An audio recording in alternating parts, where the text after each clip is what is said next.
Yeah.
Good afternoon, all of you.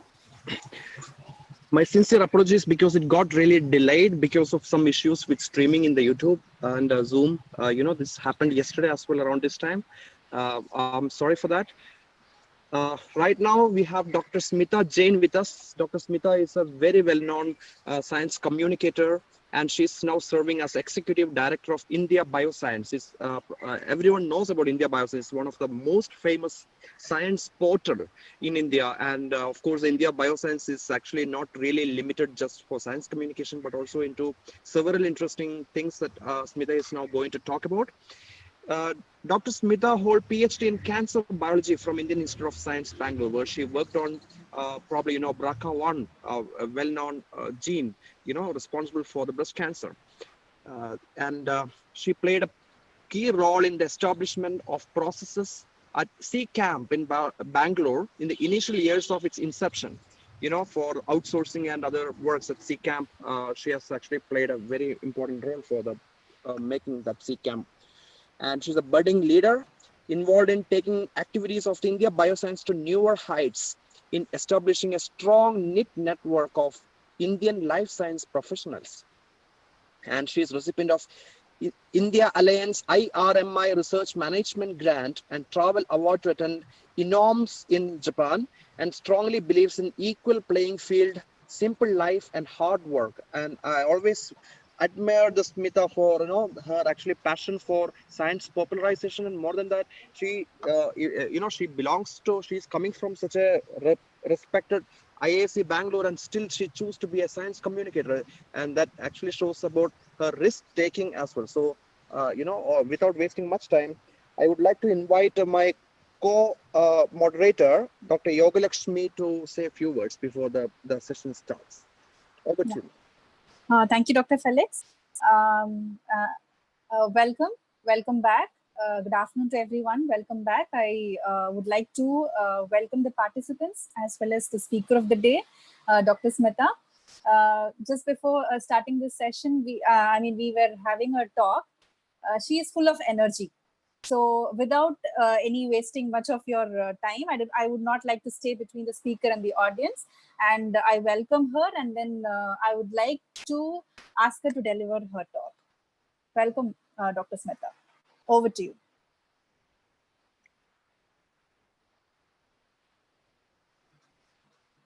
Thank you both of you. I hope I'm audible and my slide is visible. Yeah. Perfect. Okay. Good afternoon, everyone. It's a real pleasure to be here and talking to all of you as part of the Science Leadership Workshop, one of its first kinds in India. And for that, I must thank all the academies, INIAS, Central University of Punjab, all the organizers, especially Felix, who's been working day and night, I understand, for this workshop, and all the volunteers who have put together this mammoth task of, brilliantly putting together this workshop, having some stellar speakers, amazing leaders to come and share their journeys. So, and as I was listening to Professor Ashutosh Sharma the very first day of this workshop, where he said that it's not that leaders are only found at the top of the pyramid. That's not true. Leaders, you have leaders at every step, starting from the base of the pyramid. So I guess that's where we have to change our mindset, that leadership is not just about the top, it's about a journey. And with that note, I guess I would start my talk. It's just very broadly divided into two sections. I'll talk about my own career journey so far and the key takeaways from this journey. And then I'll talk about India Bioscience, who's helping nurture future science leaders. So we've heard some amazing leaders over the course of last few days. And what I felt that was common between all of them is that they've built an amazing career. For them, this has not been a job. And I'll just come in a minute about what the difference is between a career and a job. Also, they all are self-contemplative. They do a lot of self-introspection, which helps in building their very clear vision. They all have been passionate, decisive, and courageous. And these are some of the key qualities of a leader. As I said, there is a difference between career and a job, and it's very important for each one of us to understand that. That career is actually a journey. It's a lifelong professional journey, which kind of integrates learning throughout.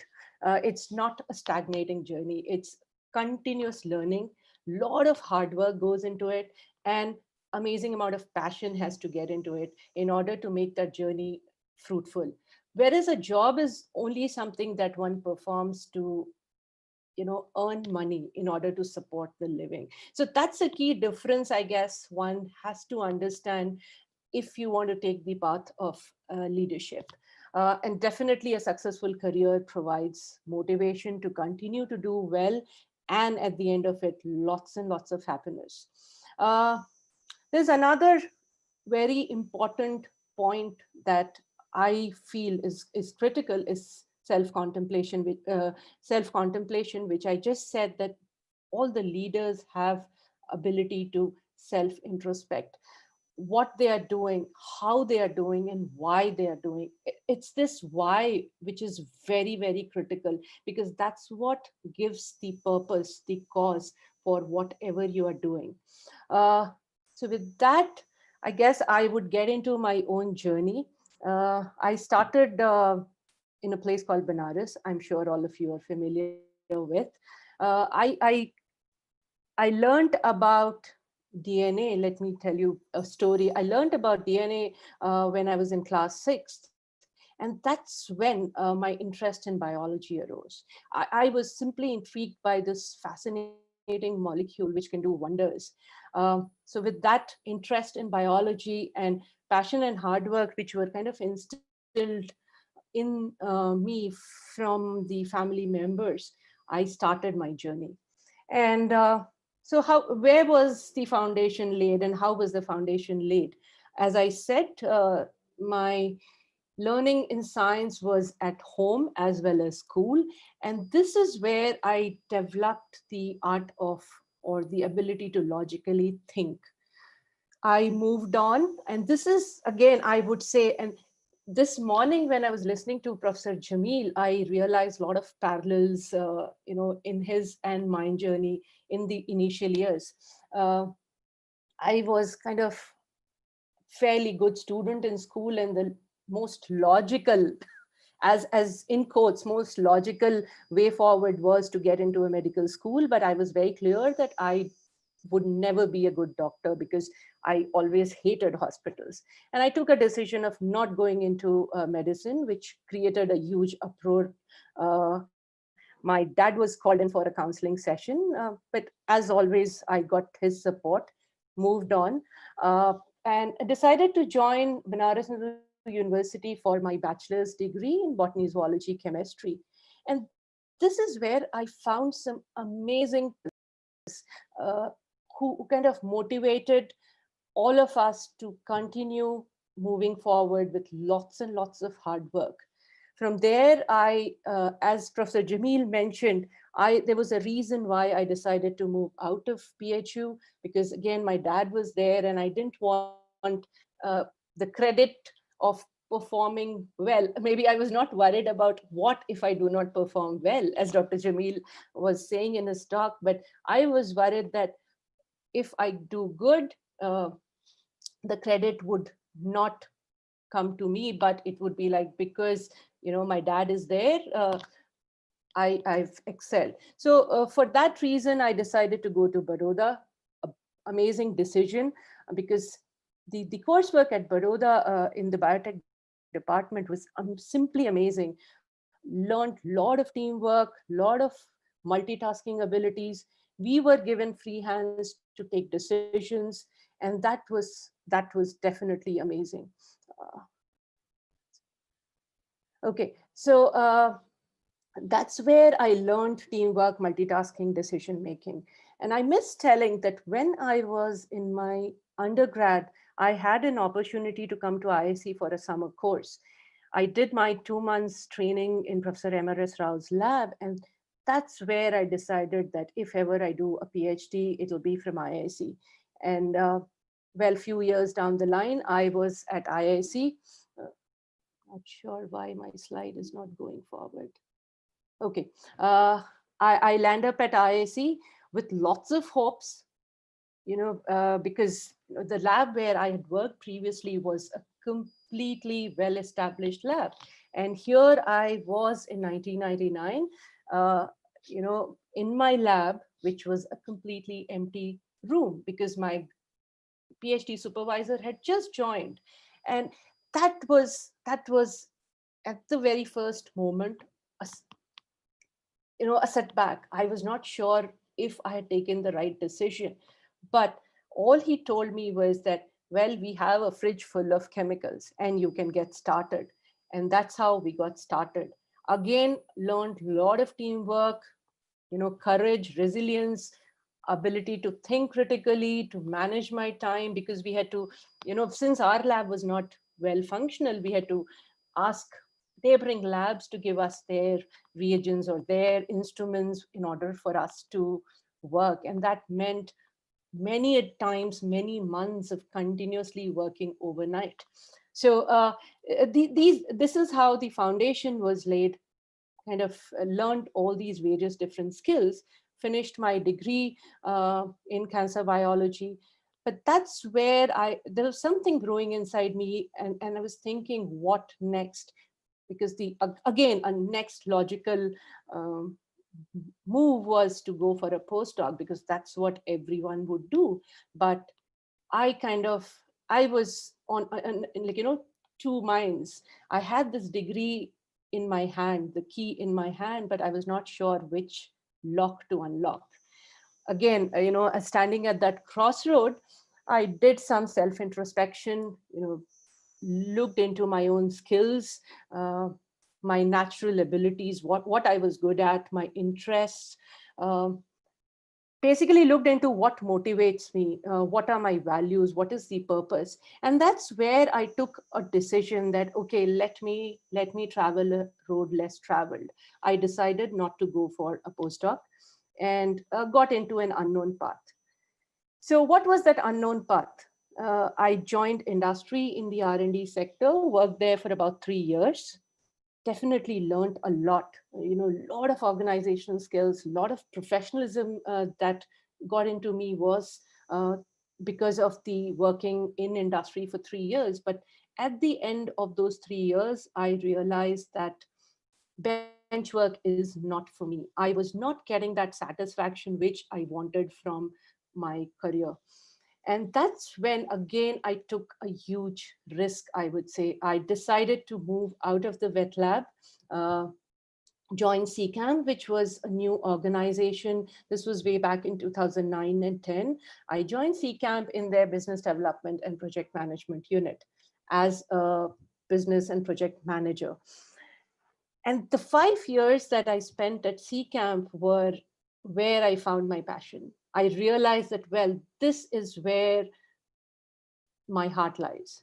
I learned a lot of decision making, a lot of management skills, And that's when I started to build my, network across the country, which at that point, I didn't know that it would come handy. But, when I joined India Bioscience in 2016, I realized that how valuable that network is that I had developed way back. So I joined India Bioscience in 2016 in a leadership role. And all I can say from this journey was that all the skills that I mentioned so far, each one of them, and in fact, lot many more have been learning in this journey, have come handy in, doing everything that we do at India Bioscience. So I can say that, the key that I had in my hand helped me. At that point, maybe I was not sure whether I'm unlocking the right lock, but yes, I did. I took some risk, not some, I guess. I was told again and again by a lot of people. Luckily, I had the support of my family, but I was told by many that, you are not doing justice to what you have in your hand. But I followed my heart, and I guess I could unlock the lock, resulting in a path to success. I should not say success, I'm still on my journey forward, but definitely I found a lot of happiness in this path. So here, I guess I would say that the key takeaways during this journey has been be decisive and courageous to take risk. Because let me tell you something here. When I came to ISC for my summer training during my graduation, I, I didn't know how to speak in English. And here I was all by myself, coming from Banaras, spending 2 months in IIC without worrying that what others would think about me. I just couldn't converse, but yes, I was courageous and I picked up the skill and the ability to converse in English. So I would say that never be afraid of taking risk. As Sir Winston Churchill had said, that fear is a reaction and courage is a decision. So be decisive and courageous, because it's only when you take the risk, you travel those roads which are less traveled, that you find something amazing, something that would give you lots of happiness. The other major takeaway from my journey is be clear of what you do not want, even if you do not know what you want.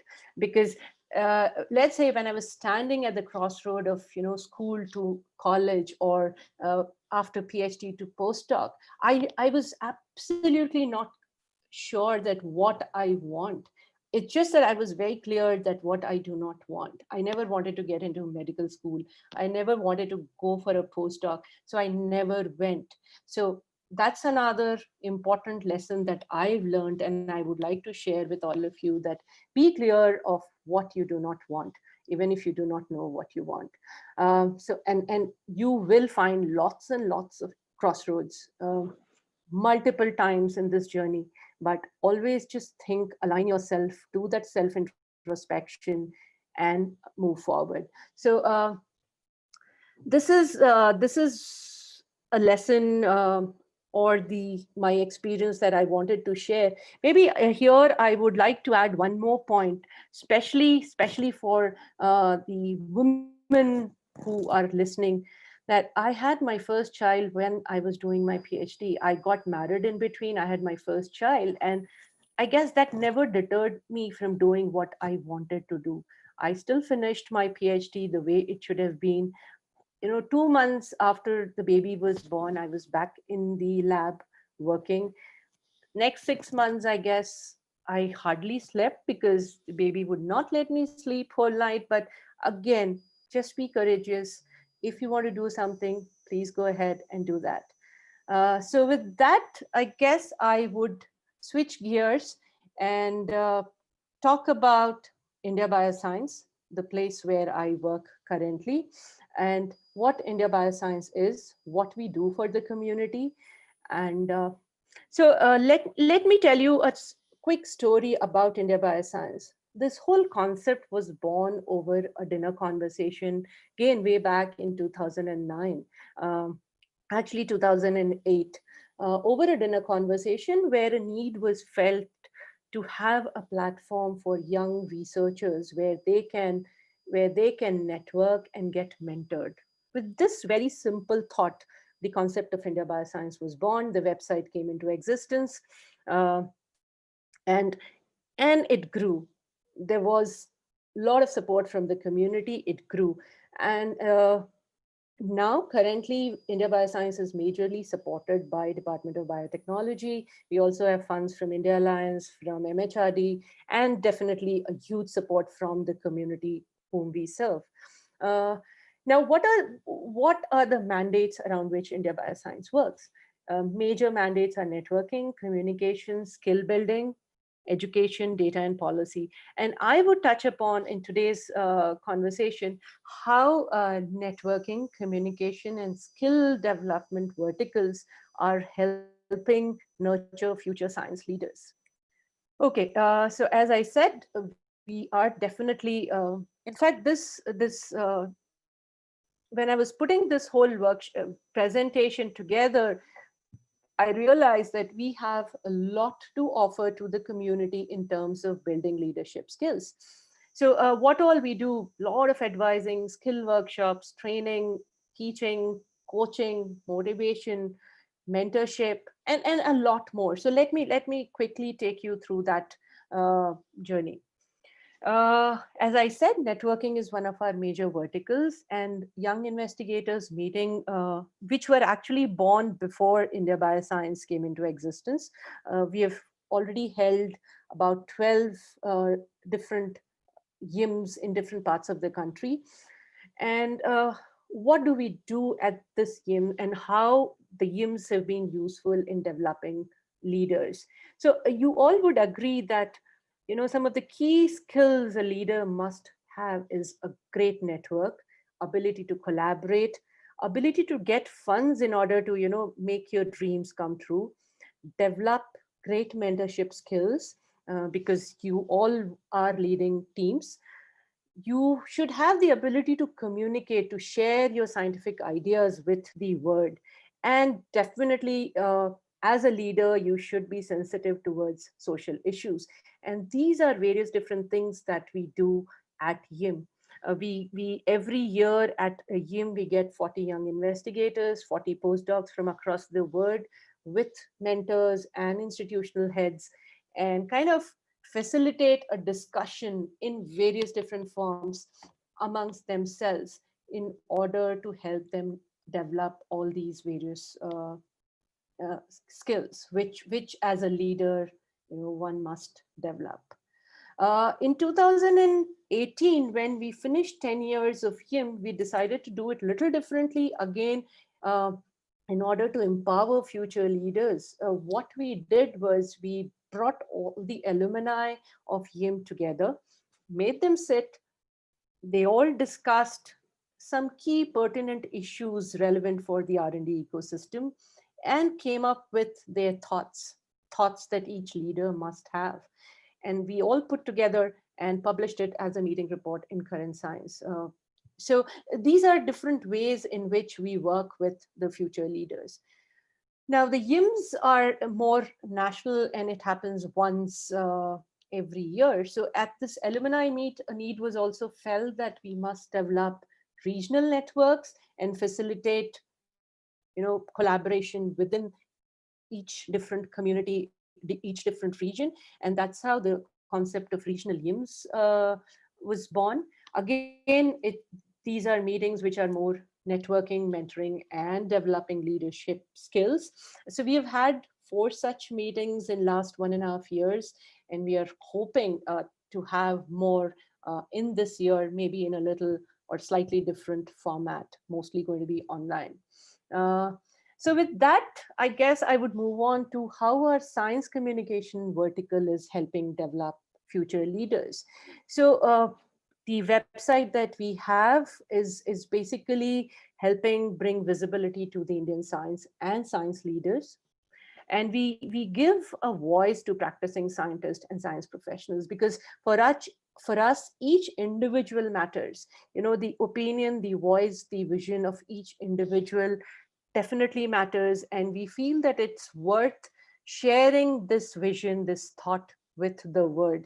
And that's how, you would find lots of different kinds of news, column pieces, conversations, opinion pieces on the website. If you've not visited, please visit www.indiabioscience.org. It has really enormous amount of information and some very useful information. So as I was saying, in order to give visibility and share thoughts, we do very different kinds of pieces for the website, sharing experiences, something like 10 leaders, 10 questions series. We have had 3 such art series. And in fact, I've been posting these on the Science Leadership Workshop Forum on Facebook. Many of you would have seen them. We have got a lot of conversation with leaders. The young investigators share their thoughts, their experiences, their learnings. And we also provide platform for the PhD students, which are budding young leaders, to share their experiences as the PhD, as part of the PhD Cafe series. Well, there are a whole lot of other skills that a young leader, a budding leader in science should have. As I said, networking is one key skill.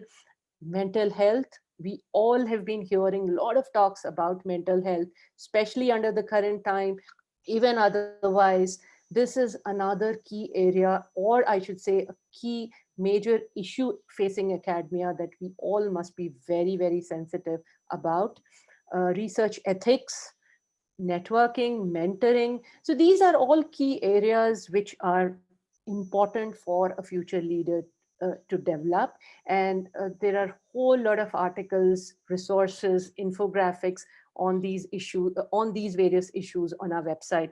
Please feel free to go and read, share, download. Gender issue. Okay, so this is again another very key point that each one of us must keep at the forefront. And I guess there is a lot of sensitivity that's coming in the system, but still a lot has to be done. So India Bioscience is very, very sensitive about this issue. We have had conversations with a lot of trailblazing women in science. In fact, this book, Spurti, that we came up with 2 years back, is a book full of resources and conversations with women, not just from research background, but women who have carved their niche in various other science career paths.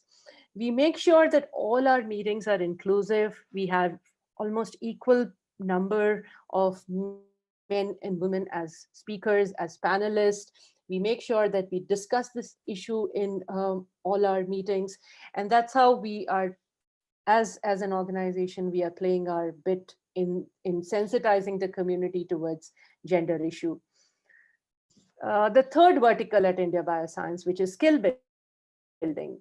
What is it, and what are we doing in order to promote skill building in our science community? As I myself made a transition from, as Felix also made a comment in the beginning, that after a PhD, I decided to move out. Maybe I was not clear what career path I would take, but I kind of took a risk and moved out. But time has come when we all should be aware of various different career paths. And the time is ripe. We have amazing opportunities that exist right here in India for people to pursue and make use of their own skills, interests, and values in developing various career paths. So we are trying our best to create this awareness, popularize different science careers, and impart relevant skills to the professionals of life science community. And what do I mean by skills? So these can be, let's say, soft skills, uh, ability to manage your time, ability to understand yourself, network better, write proper CVs, and multiple such things. So, we kind of put together a workshop called Crafting Your Career, CYC, which we developed in-house over coffee conversations. And we delivered this workshop at multiple places across India last year, and these have been very well received. We also have been doing workshops on science communication, on grants writing, on mm, lots of other skills, and we hope to get into more of leadership workshops as well in future. This book Disha is something that we just came up with.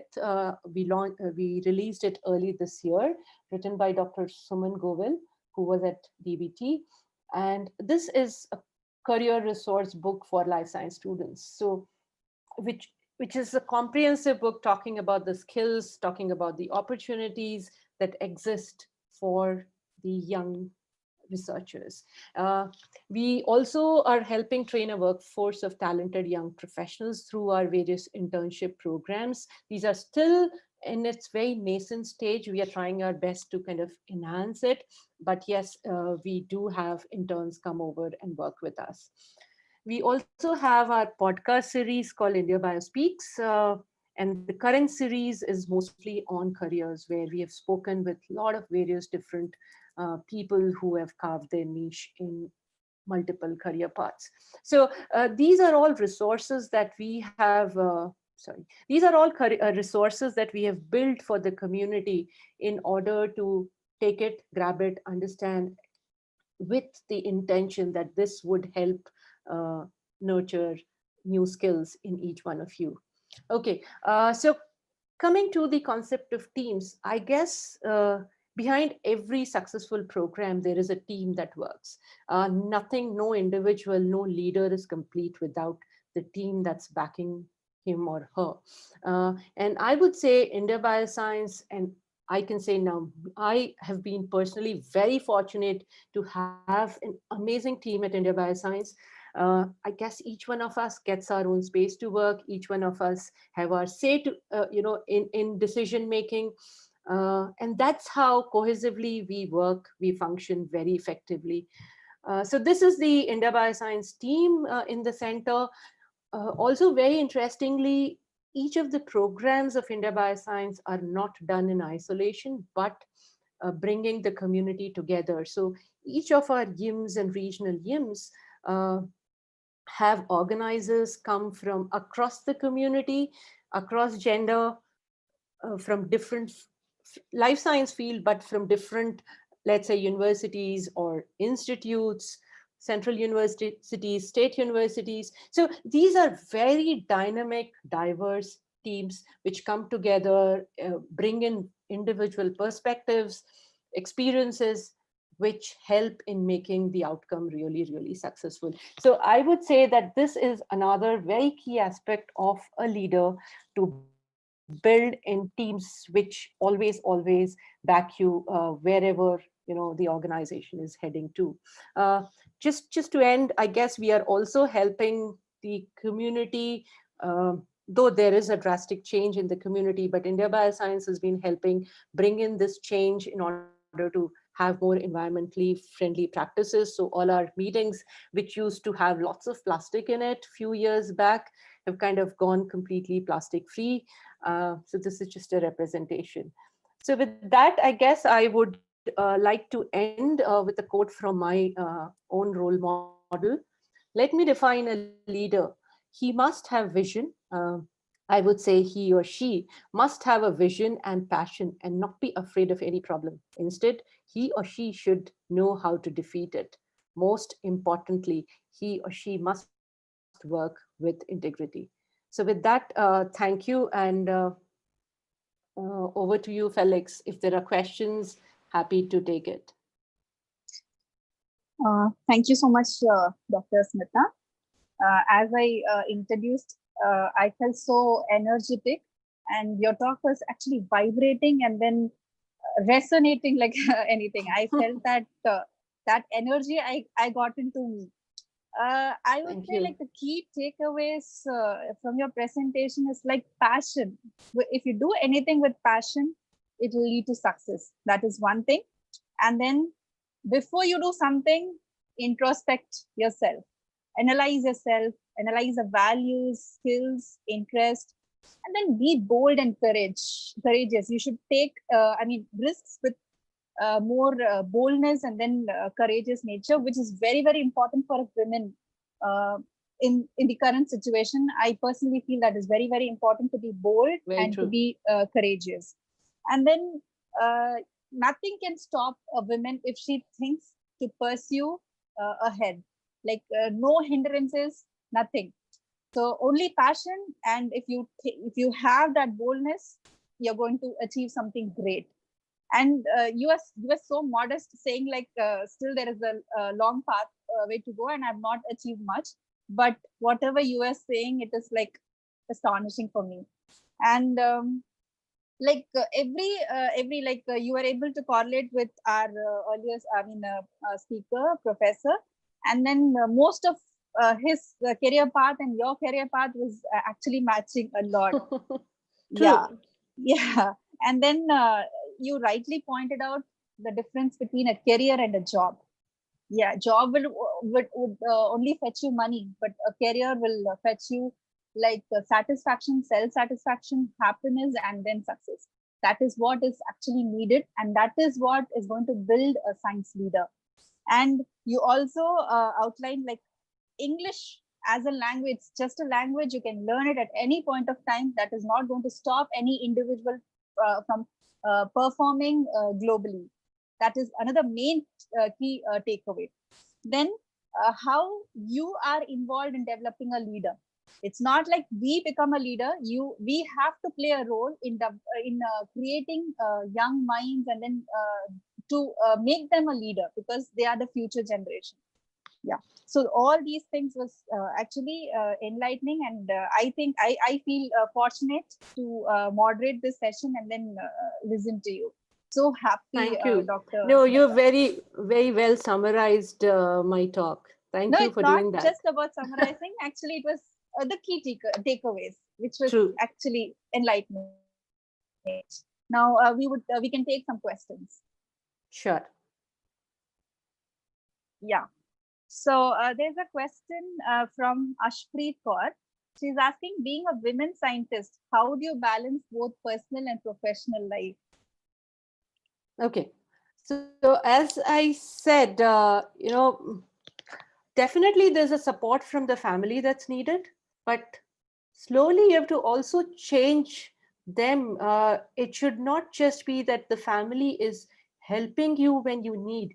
You have to slowly train them to be part of your journey. You have to train them, and that's precisely what I did. I guess I never it's not the issue that, let's say, you're not getting help or support from your husband because maybe they've not seen it.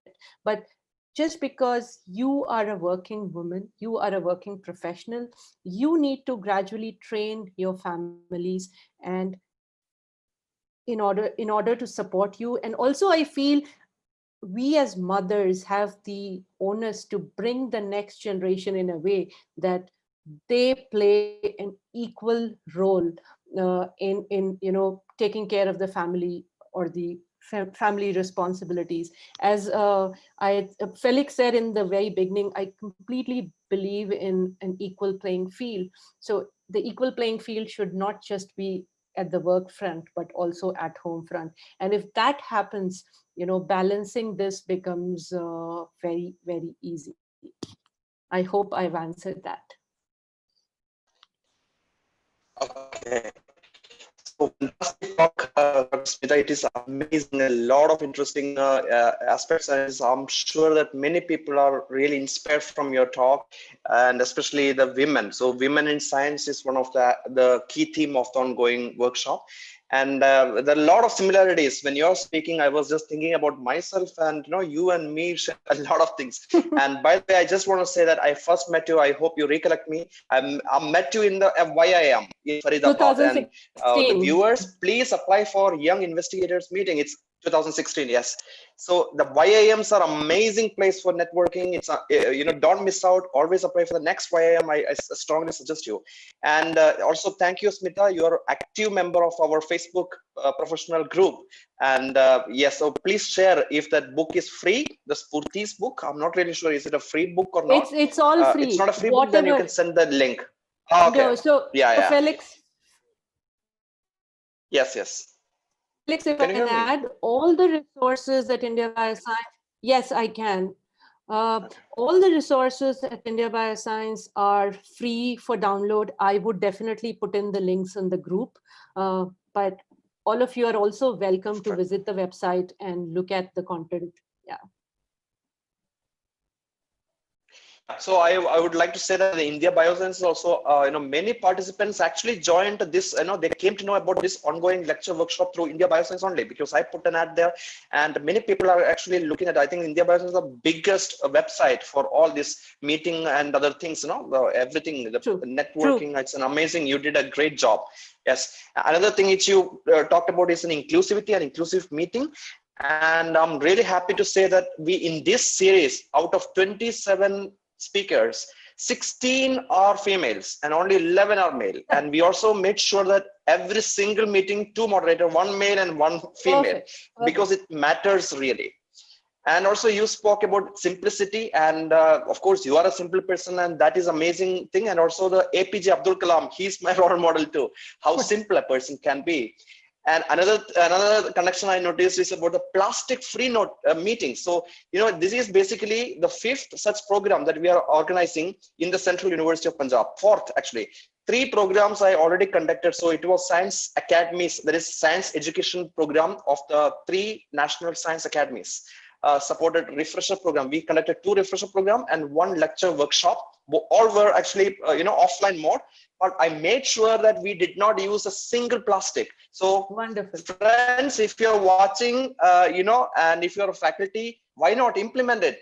Don't use Flexboard for your next meeting, and don't use, the bottled water. Instead, go with a normal cup of water, or just have a water faucet, so the others can, steal. Why not steal glass? So that is a very good thing.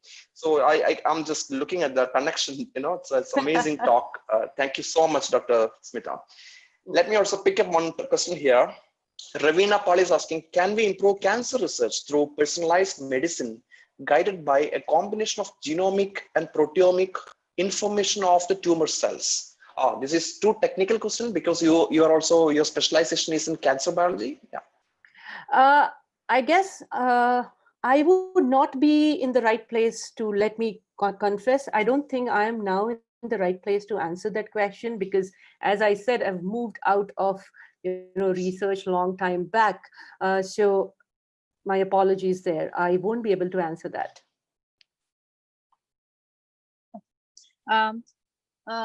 Preeti, she is asking a question like, how can we contribute to India Bioscience as freelancer, and how can researchers hone their writing and then other skills, improve their writing and other skills? Yeah, okay. Writing and yeah. Perfect. So just write to us at hello@indiabioscience.org with your, with your thoughts, what you want to write, and we'll take it from there. hello@indiabioscience.org is the email to write. Okay, and I guess in order, just one more point, and in order to improve writing, I guess the only way is to keep writing. Maybe have your personal blog, just keep writing, because the more you practice, maybe have a peer group. On India Bioscience Forum, on India Bioscience website, we have a forum for science communicators. You can join that, because there are mentors. You can always ask questions that you have for your, for improving your science communication skills, and the mentors would get back to you. So here is my pick. Vanishka Singh is asking, in context of career over job, please help us reconcile with holding multiple roles that may not be logical next step to prior research and still remain a cohesive perspective about one's career.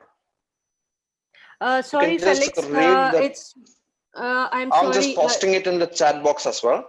You can just have a look at that. I will read once again. In context of career over job, please help us reconcile with holding multiple roles that may not be a logical next step to prior pursuits and still maintain a cohesive perspective about one's career. It's kind of okay. complicated way. Yeah, it's a little complicated, but if I've understood the question correctly, even if you are shifting gears, as I was talking when I was, sharing my own journey, uh, each step there's lot to learn, and that's something we must be very clear that what are the skills that we are learning. It's perfectly okay, life is really long. It's perfectly okay that if you have spent 2 years, 3 years, or whatever, a long time in a given role, and then you want to switch, it's perfectly okay. I always believe that it's your life, it's your decision, and no one but you should be able to take that decision, because whatever learnings you have had in that time period would help you take the next step and move ahead in your career. Okay, I'll take up a question. It's a question from Ritika. Could you shed light on where the Indian system lacks to produce good leaders? Does it have something with our education system? I guess yes, uh, and no, both. See, education system definitely, we don't teach leadership qualities per se. It's only if someone is kind of, keeping his or her eyes open and ears open, and you kind of start imbibing these skills. But there's no clear cut coursework that is taught to you. So I guess to some extent, yes, I really feel that this is a skill that must be taught. Uh, Leaders should be encouraged, though each one of us do lot of different things starting from our school days towards leadership, but these are never acknowledged as something that you are imbibing leadership skills. That's one. So that's where I feel more structured programs which are now coming up would be very, very helpful.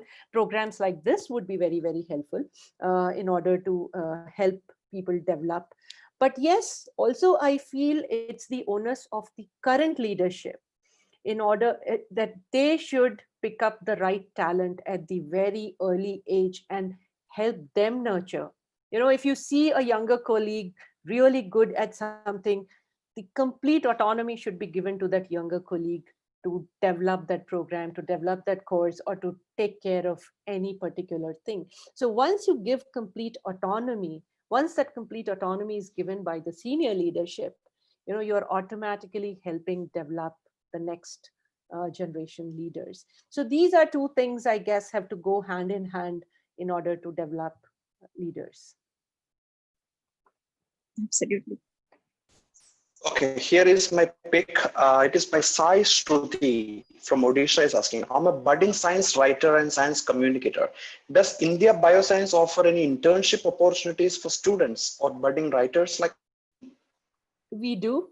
We do. In fact, currently there's one intern who's working with us. Uh, Last year we had announced an internship opportunity wherein we got large number of applications and we selected, and then there was an online internship that our program manager science communication, Shreya Ghosh, takes care. So she kind of nurtured this talent. This year as well we might announce the internship. So my suggestion would be just stay connected with the website, and the best way to stay connected is either through our social media handles, or just subscribe to the newsletter. It's very easy. Down on the homepage we have a subscribe button to the newsletter. Just subscribe so that you are aware of the announcements that we are making.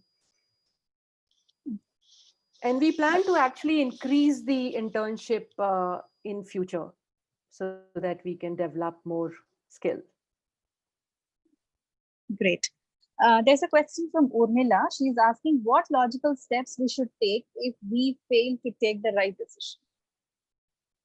Just don't be deterred. I guess there's nothing like right or wrong decision. Again, if I look back and if I say that, well, joining the industry was not the right decision after my PhD, PhD, I should have straight away gone for administration because this is what was my key skill. But no, I guess there's nothing like a failure. 3 years spent in industry taught me a lot of other things. As I said, the organizational skill, the professionalism. Uh, Otherwise, I would not have learned if I would have continued in academia or even, switched gears, but in academia. So there's nothing like a failure. There's nothing like a right or a wrong decision. It's at that point you thought it's right and you took that. Just go ahead, do it, but keep doing the self introspection. And if any point you feel it's not what you want, it's not giving you that happiness, please be courageous enough to take the right decision and move paths. That's my take on it. Here is a question from Vanishka Singh. In context of career over job, please help us reconcile with holding multiple roles. Sorry. This is done. It's not this is done. This is done. The another question, Manisha Machi is asking, being a woman, marriage always makes me worry. It is a challenge for me. Did you feel that marriage can become a trouble in my career? How did you manage both career and marriage? Troublemaker. Well, it again depends on the perspective. How do you take it? Because again, as a person, for me, both are important. Your career is important, and having a personal life is very important. And as I said, if you have a supporting partner, things become very, very easy. For some, maybe that's where the problem comes. And also at times, I feel that many cases I have seen that even if you have a very supportive family and a partner, many times you yourself take a little back step towards your career, thinking that managing two things is daunting, it's not something easy. Well, if you want success, if you want a successful career, it's not going to be an easy proposition. There's going to be a lot of hard work, a lot of commitment, a lot of self motivation that would be needed. Let me share with you, as I said, when my first baby was born, and 2 months later I started going back to the lab. At that point somewhere I thought maybe after PhD I would just quit. I can't leave him at home all by himself. But that's where the support from the spouse was very important. And so it has to be a journey that would be not very easy, but you have to stay self motivated, and with support, I'm sure these two things can be balanced very easily. Another important point to remember here is that be very courageous. If you think that's the right decision, please put your foot forward, because if you as a woman do not put that foot forward, I guess word would take over you. So it's also very important to be assertive, to be clear what you want. And once you've made that clear to your people, everyone would fall in line. That's again, from experience I'm talking, and it's very, very helpful. Yeah, there's a question from Abhinav. He's asking, is there any internship as a freelancer for school teachers? Not really. We don't have anything specific for school teachers, but depends what this person wants to do. If wants to write, let's say, if he's a school teacher and he wants to write, please, Abhinav, feel free to just shoot an email to us at hello@indiabioscience.org with your thoughts, and we'll take the conversation forward from there. But okay, maybe here, okay. Felix, maybe one point I would like to make here, because he mentioned he's a school teacher. I would urge you to look at I Wonder. This is a science magazine for school teachers, science teachers teaching in school, which Azim Premji Foundation brings out, and India Bioscience partners with them in order to bring this magazine. So it's a amazingly beautiful collection of resources. Again, it's all free. You can just type "I wonder" and you will get your free copy on, it's free for download.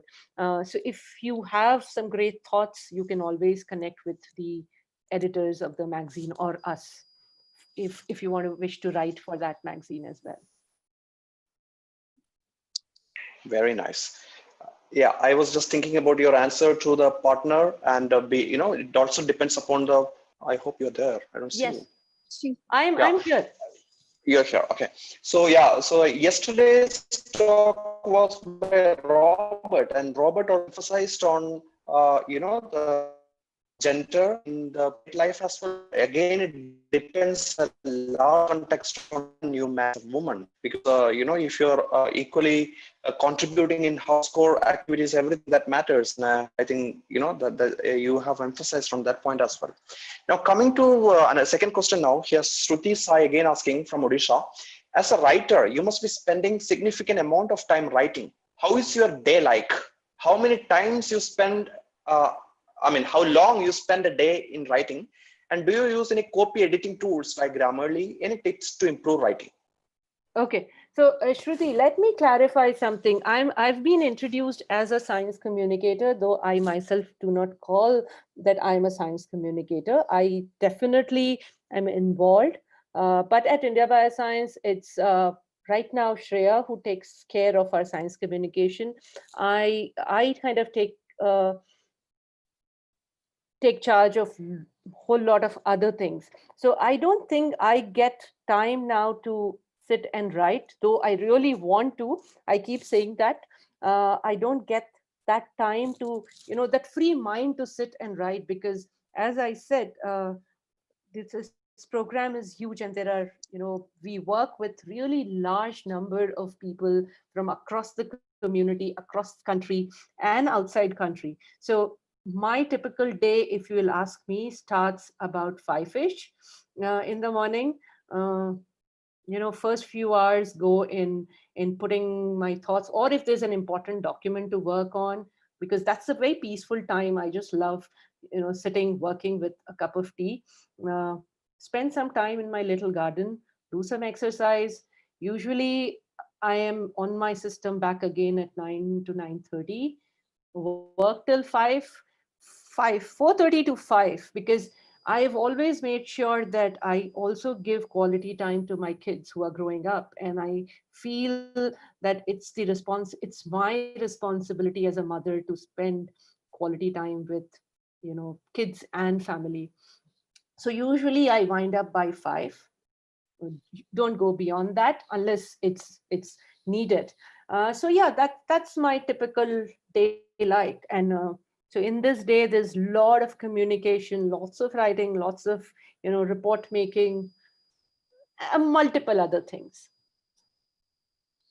I hope I answer your question partly. Yeah, there's a Yes, yes, question from Deepthi. She's asking, what is your vision of India as a world leader in scientific research?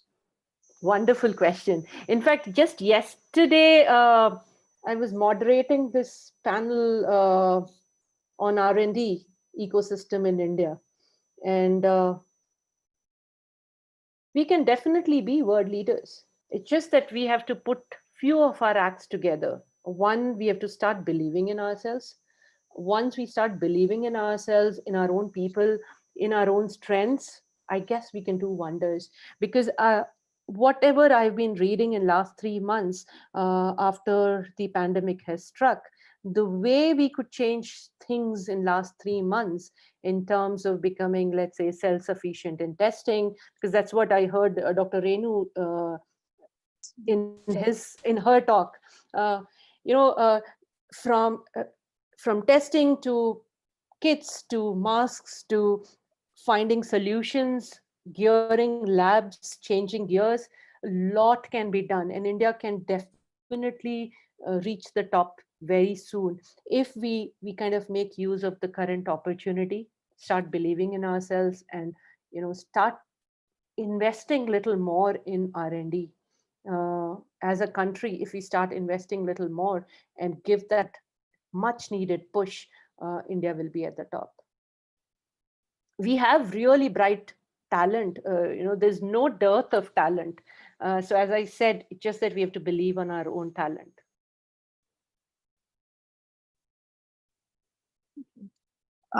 Over to you, Felixa. All right. Yeah. So here is a pic. During PhD, this is asked by Surabhi Dahia. During PhD, many students feel depressed because they think that they are not going anywhere with constant stress and pressure from the mentors. How to set back from there? So it's about the depression. How to set back from there? Okay.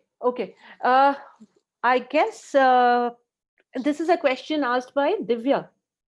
Surabhi Dahia. Surabhi. So Surabhi, I guess, let me tell you, the frustration, the setback, the feeling low is all very common, and this is going to come at every step. Maybe at times PhD it's much more. It also depends on the environment, the lab environment, your supervisor, your colleagues. And one, again, as an individual, you have to decide what is the threshold. It's not that you have to allow it to reach your threshold. You should have a really strong, again, a network of friends. You should be courageous enough to open up and speak if there's something that's bothering you, even if that means it's the thought of your supervisor. Again, have that courage to speak up. Don't come under that pressure which you feel is being put on you. Some bit of pressure is okay, I would say, some bit.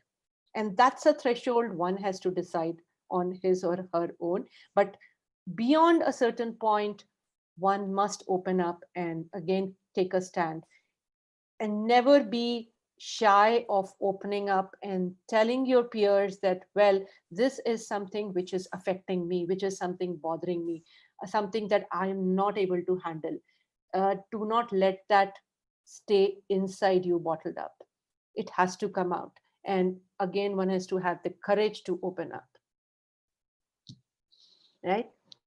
And things become much easier once you open up and share your experience with others. Absolutely. There's one question from Anushka. She is asking how to motivate more women to join science, and I want to know how your organization is working in this direction. So I guess India Bioscience is a very small team. We are 7, and if you recollect the picture I showed, there was just one male member in the team who's now left. So we are all women team, and I take pride in it. But we definitely want. So it's again, I'm not sure how to get more women interested in science. Lot many more women are interested in science, I would say, because if you look at the pipeline, the number of women, especially in life sciences, if you look at, is much more in the initial years. It's only after the PhD and the postdoc level that the pipeline becomes leaky and you have less and less and less number of women going up. Things are changing drastically. I guess organizations have started to take a note of it. But yes, as a woman also, I would say that regardless of your personal commitments, if you want to make a stand, if you want to build a career, I guess no one would be able to stop you. Some things have to change at the organizational levels for sure, which I understand, at least in some organizations in India, things are changing. It's starting from flexi hours to daycare centers for kids and all that. Definitely the leadership, the management has to be more cognizant of the fact that women may need more flexible working hours at times. So if I can say at India Bioscience, we are completely flexible. Again, relate it with a bigger organization, but yes, we are flexible. Time that we have, that no, you have to work or clock it from 9 to 5. If morning hours suits you, if evening suits you, if weekend suits you, it's perfectly fine as long as something is delivered. And that's a call the higher ups also have to take, that as long as an employee, regardless of being a woman or a man, is delivering, it should be perfectly fine. So it's a very delicate balance, but yes, it has to come from both sides. Yeah, so we are ending almost the time. Time is already up, and I will pick up my last question here. Preksha Joshi is asking, are the crimes that are prevalent in relation to women hindering the talented and deserving women from doing wonders? What are your views relating to this issue? Crimes. Yes. What is that? Okay, I am not sure exactly what. Just put that in the chat box. Yes. So I would say that I'm not sure what exactly Preksha, you mean by crimes, but if it's a crime that's happening in the society, yes, many times because of the family pressure or things, you take a backseat and you're not allowed to venture out. But again, I would say that it's your own courage, it's your own determination which matters here. I can share a very personal example here, that when I would go to Baroda for my master's from Banaras, I would take a train that used to reach Surat at 2 in the night. I would I would change trains, reach Baroda at 4 in the morning, and then wait at the railway station, and then go to the hostel early in the morning when it's lighted. So I guess one has to take certain bold steps. You know, the crime that's happening in the society is not something we can do anything about. It's the law that has to work. That it's the law enforcement that has to take care of the crimes. But I guess we have to develop ourselves in a way that we remain courageous. We take our safety measures. That comes first. Like I said, I would not go out of the railway station before it became lighted. I would just sit in the waiting room. But there are certain things which we should not be scared of. And again, that's where I would thank my parents for letting me do all that. Right. So as parents also, we should grow up our kids or the next generation in a way that they are confident of their own steps. And then I guess nothing can stop anyone.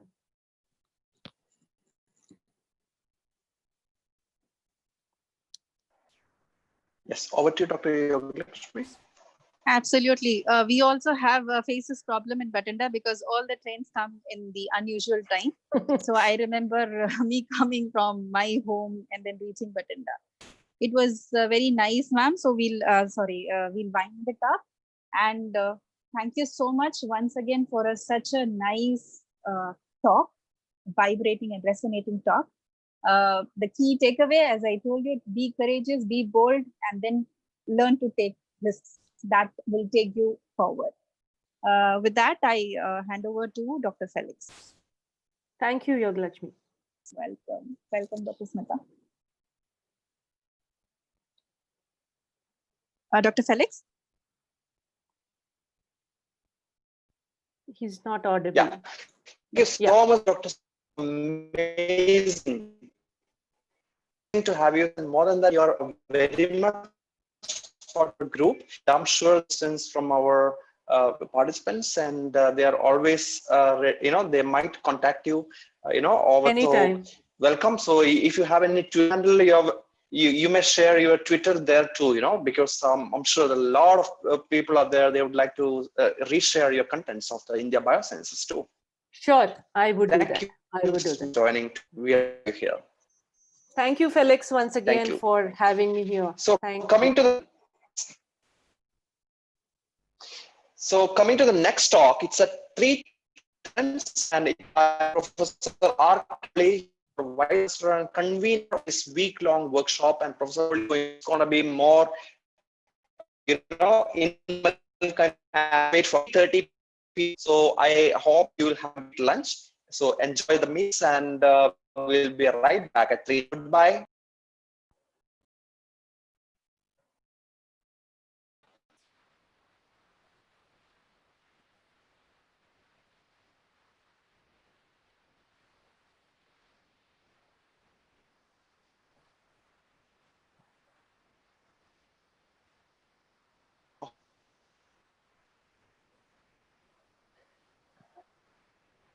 Yoga You ma'am? stopped sharing, sir? Yes, sir. Yes, sir. Yeah, I made you the host, so you will have to stop the stream. So I will tell you how to. Okay. On the right side, do you see an option? Upside, Yeah, end the stop stream. stream. Yeah. So End please the end the stream. stream. Yeah, fine. Thank you. Okay, No, sir. Bye-bye. not yet. Not yet.